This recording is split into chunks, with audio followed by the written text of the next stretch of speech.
Assalamu alaikum everyone, welcome to the session 5 of our series on mobile app development।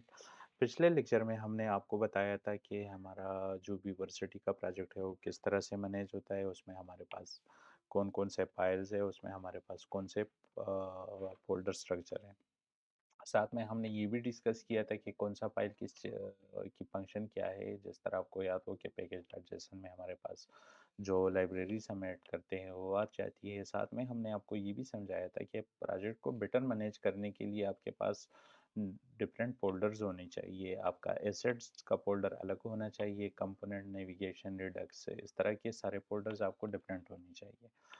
अब इस lecture में हम बात करेंगे, हमारे पास कंपोनेंट्स के हवाले से हम सुनते हैं कि रिएक्ट नेटिव कंपोनेंट बेस्ड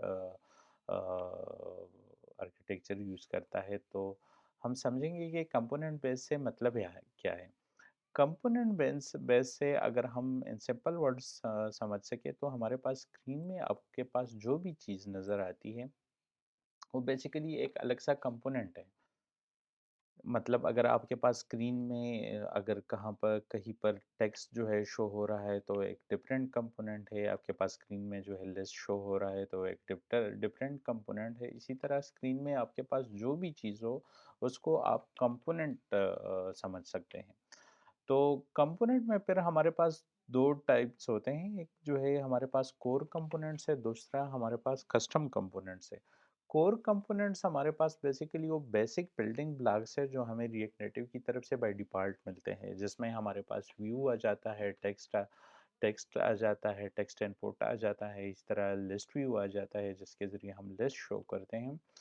तो उन जो वो हमारे पास कोर कंपोनेंट्स है। अब कोर कंपोनेंट्स को हमने किस तरह डिज़ाइन करना है कि उसको सबको हम मैनेज करके एक कॉम्प्लेक्स व्यू बनाते हैं, तो हमारे पास हमारा कस्टम कंपोनेंट हो जाएगा।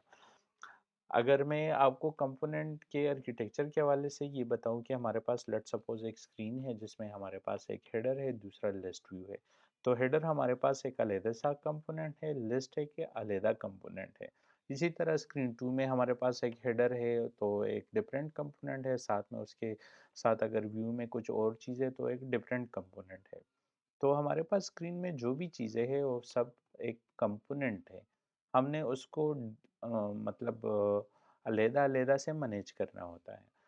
अच्छा, समझने की ये बात है कि हमारे पास हम अपने कंपोनेंट्स जो हम डिज़ाइन करेंगे, वो हमने किस तरह से डिज़ाइन करना है। तो हमने अपने कंपोनेंट्स को इस तरह से डिज़ाइन करना है कि उसको हम रीयूज़ कर सकें। आप ये कंसेप्ट सिर्फ समझने की कोशिश करें कि अगर हमारे पास स्क्रीन 1 में हेडर है और दूसरे जो स्क्रीन 2 है उसमें भी हमारे पास हेडर है, तो दोनों सेम हैं। तो वो दोनों हमने एक ही कंपोनेंट बनाया हुआ है। स्क्रीन 1 में भी हम उसको इंपोर्ट कर देते हैं और स्क्रीन 2 भी हम उसको इंपोर्ट कर देते हैं। तो इस तरह हमारे पास जो कंपोनेंट है वो रीयूज़ हो जाता है, मतलब हमें अलग से कंपोनेंट डिफाइन नहीं करना पड़ता।